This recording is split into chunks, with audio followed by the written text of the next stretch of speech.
નમસ્તે મિત્રો, હું છું નવરંગ સાયન અને સ્વાગત છે આપનું આઈ ગુજરાતના અમેરિકા સ્પેશિયલ ન્યૂઝ બુલેટિનમાં. મંગળવાર ઓગસ્ટ 4ના સમાચારોમાં જોઈશું અમેરિકામાં ડોમેસ્ટિક ફ્લાઇટમાં ટ્રાવેલ કરનારા અનડોક્યુમેન્ટેડ ઇમિગ્રન્ટ્સે કેમ ડિપોર્ટ થવાની તૈયારી રાખવી પડશે. જાણીશું સાઉથ કેરોલાઇનામાં દારૂ પીને ગાડી ચલાવતા પકડાયેલો ગુજરાતી હવે કેમ ડિપોર્ટ થઈ શકે છે, તેમજ આડેધડ ડિપોર્ટેશન ઓર્ડર ઇસ્યુ કરી રહેલી શિકાગોની ઇમિગ્રેશન કોર્ટના 2 જજીસને કેમ નોકરી ગુમાવવી પડી તેનો અહેવાલ. અને છેલ્લે અમેરિકન સિટીઝન બની ગયાના છેક 18 વર્ષ બાદ કેમ એક દેશી સામે ડિપોર્ટેશનની કાર્યવાહી શરૂ કરવામાં આવી તેની વાત આજના આ બુલેટિનમાં. અમેરિકાના એરપોર્ટ પર આઈસના એજન્ટ્સ એ હદે એક્ટિવ થયા છે કે છેલ્લા 2 મહિનામાં એરપોર્ટ પર થતી ધરપકડોના પ્રમાણમાં 300% જેટલો ધરખમ વધારો નોંધાયો છે. આ અંગેના સમાચાર છેલ્લા કેટલાક દિવસોથી આવી જ રહ્યા છે, પણ રોજ કેટલા લોકો પકડાય છે તેનો કોઈ ચોક્કસ આંકડો હજુ સુધી સામે નહોતો આવ્યો. જોકે NBC ન્યૂઝના એક રિપોર્ટમાં કરવામાં આવેલા દાવા અનુસાર મે 2025 દરમિયાન એરપોર્ટ પરથી રોજના એવરેજ 10 લોકોને પકડવામાં આવતા હતા, જ્યારે હવે રોજના 20થી 40 લોકોને અરેસ્ટ કરવામાં આવી રહ્યા છે. જેનો સીધો અર્થ એવો થાય છે કે હવે એરપોર્ટ પરથી રોજબરોજ થતી ધરપકડોમાં 300% જેટલો જંગી વધારો થયો છે. આઈસમાં નવા એજન્ટ્સની મોટા પાયે ભરતી થઈ છે, તેમજ ડિપોર્ટ થવાને પાત્ર થતા લોકોનો આંકડો વધી રહ્યો છે. તેવામાં આવનારા દિવસોમાં એરપોર્ટ પરથી પકડાતા લોકોનો આંકડો પણ વધવાના પૂરા ચાન્સ છે. એરપોર્ટ પરથી કોઈ ઇલીગલ ઇમિગ્રન્ટને પકડવો ખૂબ જ આસાન છે, કારણ કે જો તેને તેના ઘર કે પછી વર્ક પ્લેસ પરથી પકડવો હોય તો કેટલાક દિવસો સુધી તેની રેકી કરવી પડે છે અને ત્યારબાદ તેને અરેસ્ટ કરી શકાય છે. આ પ્રોસેસમાં આઈસના 2-4 એજન્ટ્સે અમુક દિવસો સુધી દોડાદોડી કરવી પડતી હોય છે, જેની સરખામણીએ એરપોર્ટ પર તો જે તે ઇમિગ્રન્ટ સામે ચાલીને જ આઈસ પાસે પહોંચી જતો હોય તેવી સ્થિતિ છે. જે લોકોના ફાઇનલ રિમૂવલ ઓર્ડર્સ ઇસ્યુ થઈ ગયા છે કે પછી જે પોતાના વિઝા પર ઓવરસ્ટે થયા છે તેમનો ડેટા DHS પાસે છે જ. આ ડેટા આઈસે એરપોર્ટ પર સિક્યોરિટીનું કામકાજ સંભાળતી TSA સાથે શેર કર્યો છે. જે પણ પેસેન્જર ડોમેસ્ટિક ફ્લાઇટમાં ટિકિટ બુક કરાવે છે તેના નામ સહિતની વિગતો TSA પાસે પહોંચી જતી હોય છે. આ પેસેન્જર ક્યારે ટ્રાવેલ કરવાનો છે તેની માહિતી TSA પેસેન્જરના એરપોર્ટ પર પહોંચતા પહેલાં જ આઈસ સાથે શેર કરે છે, જેનાથી આઈસના એજન્ટ્સનું કામ ખૂબ જ આસાન બની જાય છે. એવા પણ કેટલાક કેસ સામે આવ્યા છે કે જેમાં આઈસના ટાર્ગેટ પર રહેલા પેસેન્જરે એરપોર્ટ પર બોર્ડિંગ પાસ સ્કેન કરતા તે સિસ્ટમમાં આઈડેન્ટિફાય થઈ ગયો હોય. જે પેસેન્જરને બોર્ડિંગ પાસ સ્કેન કરવામાં ઇસ્યુ થાય તેને તુરંત જ TSAના એજન્ટ્સ દ્વારા સાઈડમાં લઈ લેવામાં આવે છે અને 2-5 મિનિટમાં જ આઈસવાળા તેને હથકડી પહેરાવીને લઈ જાય છે. જે લોકોનો અસાયલમનો કેસ પેન્ડિંગ છે તેમને પણ આઈસવાળા અરેસ્ટ કરી રહ્યા છે. તેવામાં હવે વર્ક પરમિટ, સોશિયલ સિક્યોરિટી અને સ્ટેટ ID હોય તેમના માટે પણ ડોમેસ્ટિક ફ્લાઇટમાં ટ્રાવેલ કરવું ખતરાથી ખાલી નથી રહ્યું. આઈસ દ્વારા જ્યારે પણ આવા લોકોની ધરપકડ કરવામાં આવે છે ત્યારે એવું કારણ અપાતું હોય છે કે તેમણે અમેરિકામાં ઇલીગલી એન્ટ્રી કરીને કે પછી વિઝા પર ઓવરસ્ટે થઈ કાયદાનો ભંગ કર્યો હોવાથી તેમને કસ્ટડીમાં લેવામાં આવે છે. આઈસના એજન્ટ્સ હાજરી પુરાવા આવતા લોકોની મોટા પાયે ધરપકડ કરી જ રહ્યા છે કે પછી તેમને ટ્રેકર પહેરાવવામાં આવી રહ્યા છે. આ ઉપરાંત અગાઉ ઇમિગ્રેશન કોર્ટ્સમાંથી પણ લોકોની ધરપકડ કરવામાં આવતી હતી. અમેરિકાની કેટલીક ફેડરલ કોર્ટ્સે ઇમિગ્રેશન કોર્ટ્સમાંથી કોઈ પણ ઇમિગ્રન્ટ્સને અરેસ્ટ ન કરવામાં આવે તેવી તાકીદ કરતા આ કાર્યવાહી પર નિયંત્રણ આવ્યા હતા. જોકે એરપોર્ટ પરથી કોઈ ઇલીગલ ઇમિગ્રન્ટને અરેસ્ટ કરવામાં કાયદાનો ભંગ ન થતો હોવાથી કોર્ટ પણ તેમાં કોઈ દખલઅંદાજી કરી શકે તેમ નથી. જે લોકો છેલ્લા 1.5-2 મહિનામાં એરપોર્ટ પરથી પકડાયા છે તેમાંના કેટલાક એવા પણ હતા કે જે 5-10 વર્ષ કે તેનાથી પણ વધુ સમયથી અમેરિકામાં રહેતા હતા અને અત્યાર સુધી તેમને ડોમેસ્ટિક ફ્લાઇટમાં ટ્રાવેલ કરવામાં કોઈ જ પ્રોબ્લેમ નહોતો થયો. અમેરિકાની સરકાર ઇમિગ્રેશન કસ્ટડીમાં હોય તેવા લોકોને જલ્દી રિલીઝ નથી કરી રહી. કોર્ટમાં તેના માટે એવું કારણ આપવામાં આવે છે કે જો જેલમાં બંધ ઇમિગ્રન્ટને છોડી દેવાશે તો તે નાસી જશે. આવા કેસમાં કોર્ટમાં જલ્દી બોન્ડ હિયરિંગ પણ ન થતી હોવાથી મોટાભાગના લોકો સામે ચાલીને જ ડિપોર્ટેશન લેવા માટે તૈયાર થઈ જતા હોય છે.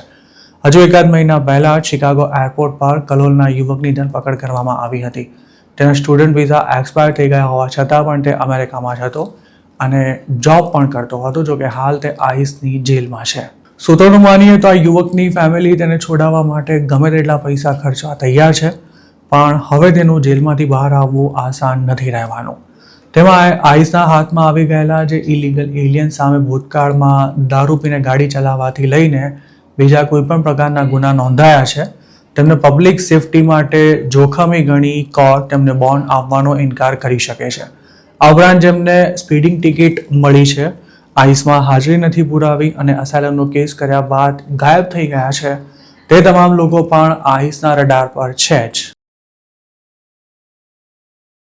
સાઉથ કેરોલાઇનામાં દારૂ પીને ગાડી ચલાવતા પકડાઈ ગયેલા એક ગુજરાતીને લોકલ પોલીસ દ્વારા અરેસ્ટ કરાયા બાદ હવે તેને આઈસને સોંપી દેવાની કાર્યવાહી શરૂ કરાઈ છે.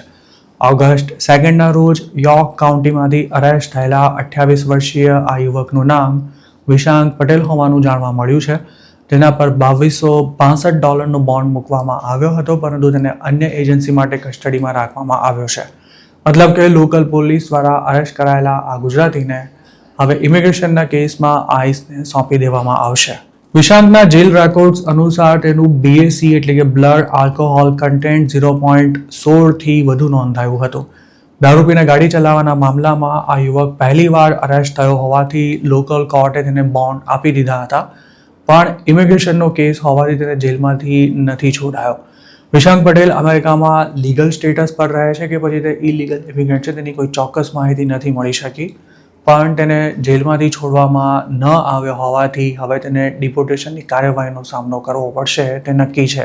DUI એટલે કે ડ્રાઇવિંગ અંડર ઇન્ફ્લુઅન્સ ગંભીર ગુનો છે, જેમાં પહેલીવાર અરેસ્ટ થનારા સામે કડક કાર્યવાહી નથી થતી અને આવા મામલામાં મોટાભાગે કોમ્યુનિટી સર્વિસની સાથે અમુક દંડ ફટકારવા ઉપરાંત પ્રોબેશન આપવામાં આવતું હોય છે. જોકે આ ગુનો કરનારો અમેરિકામાં ઇલીગલી રહેતો હોય કે પછી વિઝા પર ઓવરસ્ટે થઈ ગયો હોય તો તેની મુશ્કેલી ઘણી જ વધી શકે છે. જો આરોપી લીગલ સ્ટેટસ પર રહેતો હોય તો પણ તેની સામે ડિપોર્ટેશન સુધીની કાર્યવાહી કરવામાં આવી શકે છે. દારૂ પીને ગાડી ચલાવવાના ગુનામાં પકડાયેલા ઘણા ગુજરાતીઓ અત્યાર સુધી યુએસથી ડિપોર્ટ થઈ ચૂક્યા છે. જો લીગલ સ્ટેટસ પર છે તેમના માટે પણ DUI આગળ જતા ગ્રીન કાર્ડ અથવા સિટીઝનશિપ મેળવવામાં મુશ્કેલી સર્જી શકે છે. 2025માં કડીનો એક યુવક જોર્જિયામાં DUIના કેસમાં અરેસ્ટ થયા બાદ લગભગ 4 થી 6 મહિના જેલમાં કાઢીને ઇન્ડિયા પાછો આવ્યો હતો, જ્યારે તેની પત્ની અને એક દીકરો હાલની તારીખે પણ યુએસમાં જ છે.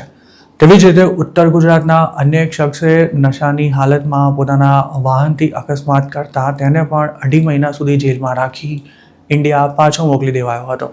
આ શખ્સની પત્ની અને 2 બાળકો પણ અમેરિકામાં જ રહે છે. વિઝિટર વિઝા પર અમેરિકા જઈ ઓવરસ્ટે થઈ ગયેલા એક ગુજરાતીએ યુ વિઝા માટે અપ્લાય કર્યા બાદ તેને DUI આવ્યું હતું. તે ગ્રીન કાર્ડ માટે અપ્લાય કરવા એલિજિબલ થયો ત્યારે DUIને કારણે તેનો કેસ હોલ્ડ પર મૂકી દેવાયો હતો, જ્યારે તેના 2 બાળકો અને પત્નીને ગ્રીન કાર્ડ મળી ગયું હતું. આ ગુજરાતી પર ડિપોર્ટેશનનો ખતરો હતો, પરંતુ વધારાના પુરાવા રજૂ કર્યા બાદ સદનસીબે તેને ગ્રીન કાર્ડ મળી ગયું હતું. અમેરિકામાં રહેતા ઘણા અનડોક્યુમેન્ટેડ ગુજરાતીઓ ઓવર કોન્ફિડન્સમાં આવીને નશાની હાલતમાં ડ્રાઇવિંગ કરતા પહેલા જરાય વિચાર નથી કરતા હોતા. જોકે હાલ જેમનો કોઈ વાંક ગુનો ના હોય તેમને પણ આઈસવાળા પકડી રહ્યા છે. તેવામાં જેમને DUIના કેસમાં અરેસ્ટ કરાયા છે તેમના માટે અસાયલમનો કેસ પેન્ડિંગ હોવા છતાં પણ જેલમાંથી છૂટવું કે પછી ડિપોર્ટેશન ટાળવું અશક્ય છે. ટ્રમ્પ બીજી વાર પ્રેસિડેન્ટ બન્યા ત્યારે જે હજારો સ્ટુડન્ટ સામે ડિપોર્ટેશનની કાર્યવાહી શરૂ કરાઈ હતી તેમાં ઘણા DUI વાળા પણ હતા. તેમાં જેમનું ગ્રીન કાર્ડ આવવાની તૈયારીમાં છે કે પછી જેમનો સિટીઝનશિપ લેવાનો સમય થઈ ગયો છે તેમણે જાણી જોઈને આવી કોઈ આફત ઊભી કરવાથી બચવું જોઈએ. અમેરિકાની ઇમિગ્રેશન કોર્ટ્સમાં હાલ માસ ડિપોર્ટેશનનો ધમધમાટ ચાલી રહ્યો છે. તેવામાં શિકાગોમાં આવેલી ઇમિગ્રેશન કોર્ટમાં ફરજ બજાવતા 2 જજીસને ઘર ભેગા કરી દેવામાં આવ્યા છે. શિકાગોની ઇમિગ્રેશન કોર્ટ આજકાલ ખાસી ચર્ચામાં છે, કારણ કે આ કોર્ટમાંથી ઇસ્યુ થતા ડિપોર્ટેશન ઓર્ડર્સમાં 120% જેટલો જંગી ઉછાળો નોંધાયો છે. જે 2 જજીસને ટ્રમ્પ સરકારે ઘર ભેગા કર્યા છે તેમાં એકનું નામ ઇવા સોલ્ઝમેન હોવાનું જાણવા મળ્યું છે, જેઓ 10 વર્ષથી પણ વધુ સમયથી ઇમિગ્રેશન જજ તરીકે કાર્યરત હતા. શિકાગો ટ્રિબ્યુનના એક રિપોર્ટ પ્રમાણે ગત ગુરુવારે તેમને ઈમેલ દ્વારા ટર્મિનેશનની જાણ કરવામાં આવી હતી. તેમના ઈમેલ મળ્યો તે વખતે તેઓ એક કેસની હિયરિંગ કરી રહ્યા હતા, પરંતુ અચાનક જ ટર્મિનેશન લેટર આવી જતા તેમને અધવચ્ચેથી જ પોતાનું કામ બંધ કરવું પડ્યું હતું. જ્યારે પોતાની જોબ ગુમાવનારા બીજા જજનું નામ એલિઝાબેથ ક્રાઇટ્સ હોવાનું જાણવા મળ્યું છે, જેઓ 2021માં જજ બન્યા હતા. જૂન મહિનામાં પણ શિકાગોની કોર્ટમાંથી અનેક જજને ફાયર કરવામાં આવ્યા હતા. શિકાગોની ઇમિગ્રેશન કોર્ટ હાલ માસ ડિપોર્ટેશનનું એપી સેન્ટર બની ગઈ હોય તેવી સ્થિતિ છે. શિકાગો ટ્રિબ્યુનના જણાવ્યા અનુસાર 2024માં આ કોર્ટમાંથી રોજના એવરેજ 35 જેટલા રિમૂવલ ઓર્ડર્સ ઇસ્યુ થતા હતા. જ્યારે 2026માં રોજના 125થી પણ વધુ લોકોને ડિપોર્ટેશન લેટર્સ અપાઈ રહ્યા છે. નેશનલ એસોસિએશન ઓફ ઇમિગ્રેશન જજીસના એક્ઝિક્યુટિવ વાઇસ પ્રેસિડેન્ટ તેમજ પોતે પણ જોબ ગુમાવનારા જેરમાયા જોન્સનનું આ અંગે એવું માનવું છે કે સરકાર કોઈ કારણ વિના જ અનુભવી જજીસને નોકરીમાંથી રૂખસત આપી રહી છે તેમજ કોર્ટ્સની સ્વતંત્રતા પણ છીનવી લેવામાં આવી છે. શિકાગોના જે જજીસે ગયા અઠવાડિયે પોતાની જોબ ગુમાવી છે તેમાંથી એક જજે પોતાને ટર્મિનેશન નોટિસ મળી હોવાની પુષ્ટિ કરતા બીજું કંઈ કહેવાનો ઇનકાર કરી દીધો હતો, જ્યારે અન્ય જજે એવી પ્રતિક્રિયા આપી હતી કે એક દિવસ તો આવું થવાનું જ હતું. ટ્રમ્પ સરકારે તમામ ઇમિગ્રેશન જજીસને સ્પષ્ટ શબ્દોમાં સૂચના આપી છે કે અસાયલમના કેસ લાંબા ખેંચવાને બદલે બને તેટલા જલ્દી તેને ક્લોઝ કરી ડિપોર્ટેશન ઓર્ડર ઇસ્યુ કરી દેવા. જે જજીસ સરકારની ઈચ્છા અનુસાર કામ નથી કરી રહ્યા તેમને ઘર ભેગા કરવામાં આવી રહ્યા છે અને છેલ્લા 19 મહિનામાં 100થી વધુ જજીસને ફાયર કરવામાં આવ્યા બાદ પણ તેનો સિલસિલો હજુ સુધી નથી અટક્યો. તેમાં હવે તો ઇમિગ્રેશન કોર્ટ્સમાં મેગા માસ્ટર હિયરિંગ્સ શરૂ કરવામાં આવી છે, જેમાં એક સાથે 100 જેટલા અનડોક્યુમેન્ટેડ ઇમિગ્રન્ટ્સને બોલાવાઈ રહ્યા છે તેમજ લોકોને આડેધડ રિમૂવલ ઓર્ડર્સ પણ આપવામાં આવી રહ્યા છે.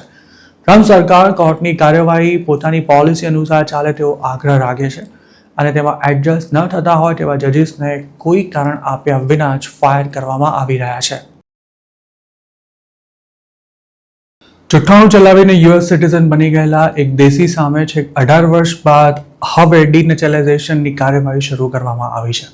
જસ્ટિસ ડિપાર્ટમેન્ટ દ્વારા આ મામલામાં ડેલવરની ફેડરલ કોર્ટમાં નરિન્દર સિંઘ નામના એક 65 વર્ષીય ઇન્ડિયન અમેરિકન સામે કેસ ફાઇલ કરવામાં આવ્યો છે. ફરિયાદ પક્ષનું કહેવું છે કે આરોપીએ ખોટી ઓળખ આપીને અમેરિકામાં એન્ટ્રી લીધી હતી. તે 96માં યુએસ આવ્યો હતો અને મે 1, 2008ના રોજ તેને સિટીઝનશિપ મળી હતી. તેની સામે દાખલ કરવામાં આવેલી ફરિયાદમાં ખોટી ઓળખ ઉપરાંત ગેરકાયદે કૃત્ય કરવા બાબતે 7 અલગ અલગ ચાર્જીસ ફાઇલ કરવામાં આવ્યા છે. ફરિયાદમાં એવું પણ જણાવાયું છે કે આરોપી દ્વારા કરવામાં આવેલી કરતૂત તેના મોરલ કેરેક્ટર પર સવાલ ઊભા કરે છે, જેના આધારે તેની સિટીઝનશિપ રદ કરી તેને ડિપોર્ટ કરી દેવો જોઈએ. હજુ ગયા મહિને જ આવા એક કેસમાં ગુરદેવસિંહ સોહાલ ઉર્ફે દેવસિંહ ઉર્ફે બોટાસિંહ સંધુ સામે પણ ડિનેચરલાઇઝેશનની કાર્યવાહી શરૂ કરવામાં આવી હતી. ગુરદેવસિંહ સામે છેક 94માં ફાઇનલ ડિપોર્ટેશન ઓર્ડર ઇસ્યુ થઈ ગયો હોવા છતાં પણ તેણે ખોટી ઓળખ ધારણ કરવાની સાથે નકલી ડોક્યુમેન્ટ્સ રજૂ કરી 2005માં અમેરિકાની સિટીઝનશિપ મેળવી લીધી હતી. પણ તેમ છતાં છેક 2026માં ટ્રમ્પ સરકારે તેની સિટીઝનશિપ રદ કરવાની કાર્યવાહી શરૂ કરી હતી. અમેરિકામાં છેલ્લા 1.5 વર્ષમાં લગભગ અડધો ડઝનથી પણ વધુ ઇન્ડિયન સામે ડિનેચરલાઇઝેશનની કાર્યવાહી હાથ ધરવામાં આવી છે, જેમાંથી મોટાભાગના પંજાબીઓ છે. ટ્રમ્પ એડમિનિસ્ટ્રેશને માસ ડિપોર્ટેશનની સાથે સાથે ડિનેચરલાઇઝેશન માટે પણ જસ્ટિસ ડિપાર્ટમેન્ટને ટાર્ગેટ આપી રાખ્યો છે, જેના કારણે આગળની કાર્યવાહીમાં પણ ધમધમાટ જોવા મળી રહ્યો છે. જે લોકો જુઠ્ઠું બોલીને કે પછી ફેક ડોક્યુમેન્ટ્સ આપવાની સાથે સાથે પોતાની ક્રિમિનલ હિસ્ટ્રી છુપાવી અમેરિકાની સિટીઝનશિપ લીધી છે તેમની સામે ડિનેચરલાઇઝેશનની કાર્યવાહી હાથ ધરવામાં આવે છે. વર્ષો પહેલા અસાયલમનો કેસ રિજેક્ટ થયા બાદ ઘણા દેશીઓ અલગ નામથી નવો કેસ ફાઇલ કરતા હતા અને તેમાંથી અમુકને અસાયલમ મળી પણ જતું હતું. તે વખતે દરેક કેસમાં ફિંગરપ્રિન્ટ મેચ કરવાની સિસ્ટમ ન હોવાથી આ પ્રકારની ચોરીઓ નહોતી પકડાતી.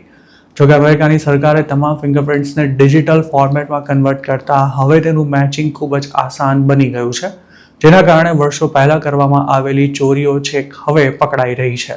નામ બદલીને અસાયલમ તેમજ સિટીઝનશિપ માટે અપ્લાય કરવા ઉપરાંત ઘણા દેશી પોતાની ક્રિમિનલ હિસ્ટ્રી છુપાવીને પણ યુએસ સિટીઝન બની ગયા છે. અમેરિકાના ઇમિગ્રેશન લો અનુસાર નેચરલાઇઝેશન માટે અપ્લાય કરનારા દરેક ઇમિગ્રન્ટે પોતે કોઈ કાયદાનો ભંગ કર્યો છે કે કેમ તેની માહિતી આપવી ફરજિયાત છે.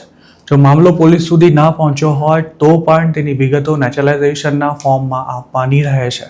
જોકે પોતાની ક્રિમિનલ હિસ્ટ્રી છુપાવનારા જે લોકો સિટીઝન બની ગયા બાદ ગુનેગાર ઠેરવવામાં આવ્યા છે તેમજ તેમણે ગુનો નેચરલાઇઝેશન પહેલાં કર્યો હોવાનું પ્રસ્થાપિત થયું છે તેમની સિટીઝનશિપ પણ હવે છીનવી લેવાની કાર્યવાહી શરૂ કરાઈ છે.